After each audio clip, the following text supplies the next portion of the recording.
देश के उन सभी समझदार और ईमानदार मतदाताओं को धन्यवाद जिन्होंने लोकतंत्र को एक तंत्र बनाने से रोका।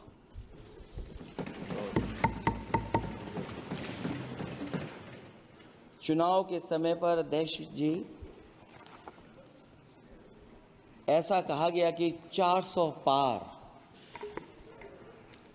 मैं समझदार जनता को फिर एक बार धन्यवाद दूंगा और मैं कुछ कहना चाहता हूं कि आवाम ने तोड़ दिया हुकूमत का गुरूर।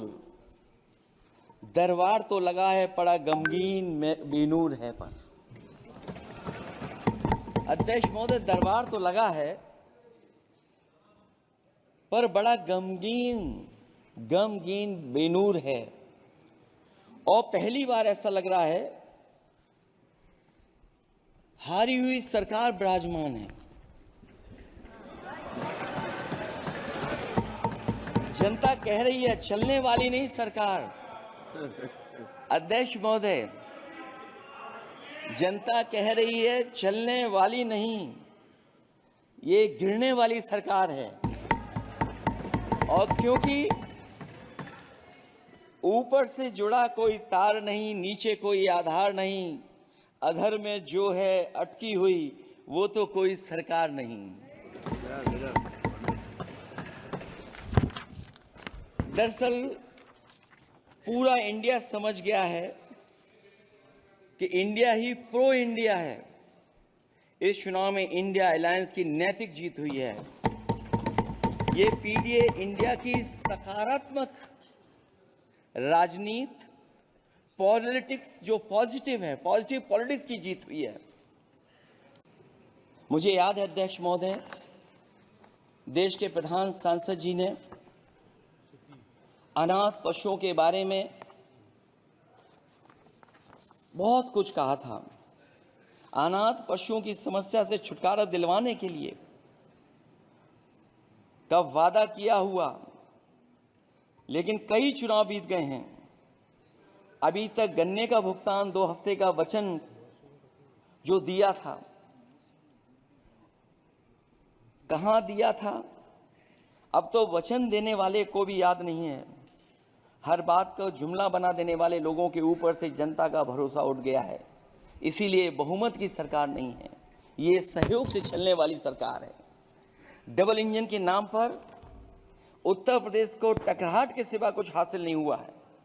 उत्तर प्रदेश में प्रभुत्व की लड़ाई 2 लोगों को आपस में लड़ा रही है, लेकिन उसकी मार जनता को सता रही है।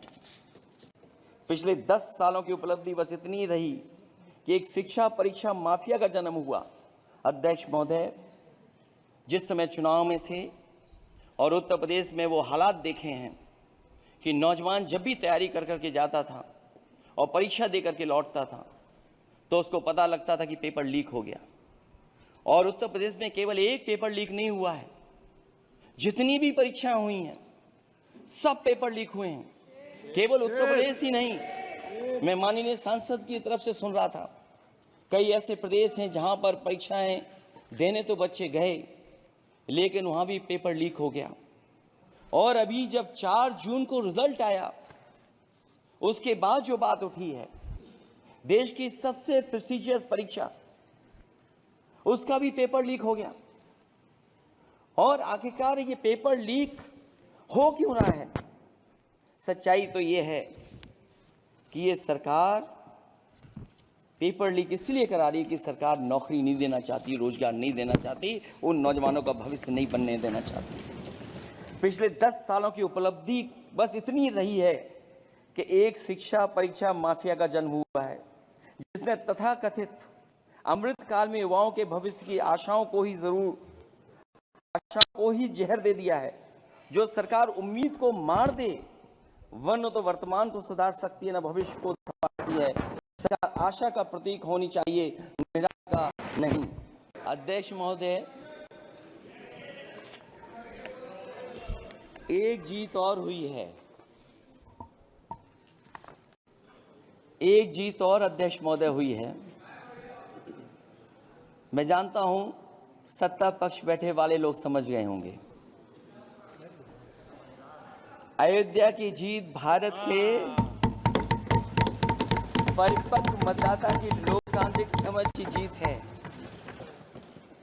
और हम तो अध्यक्ष महोदय यही सुनते आए हैं, होए वही जो राम रची राखा, ये है उसका फैसला। अध्यक्ष महोदय, होई वही जो राम रची राखा, ये है उसका फैसला, जिसकी लाठी में नहीं होती आवाज, जो करते थे किसी को लाने का दावा, वो हैं खुद किसी के सहारे के लाचार।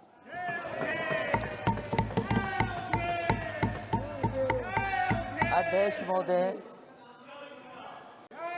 मैं फिर कह देना चाहता हूं, होए वही जो राम रची राखा, यह है उसका फैसला जिसकी लाठी में नहीं होती आवाज, जो करते थे किसी को लाने का दावा, वो हैं खुद किसी के सहारे के लाचार। हम अयोध्या से लाए हैं उनके प्रेम का पैगाम, हम अयोध्या से लाए हैं उनके प्रेम का पैगाम, जो सच्चे मन से करते हैं सबका कल्याण। सदियों में जन जन गाता है जिनके गान, अभय दान देती जिनकी मंद मंद मुस्कान, मानवता के लिए उठता जिनका तीर कमान।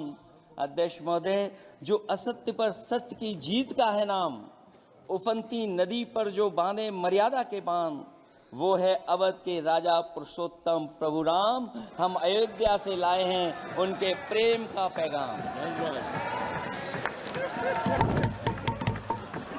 अध्यक्ष महोदय, ईवीएम पे मुझे कल भी भरोसा नहीं था, आज भी नहीं भरोसा। मैं 80 की 80 सीट जीत जाऊं तब भी नहीं भरोसा। और मैंने अपने चुनाव में कहा था अध्यक्ष महोदय, ईवीएम से जीत करके ईवीएम हटाने का काम करेंगे। न ईवीएम का मुद्दा मरा है, न जाएगा खत्म। जब तक ईवीएम नहीं हटेगी, हम समाजवादी लोग उस बात पर अड़ग रहेंगे।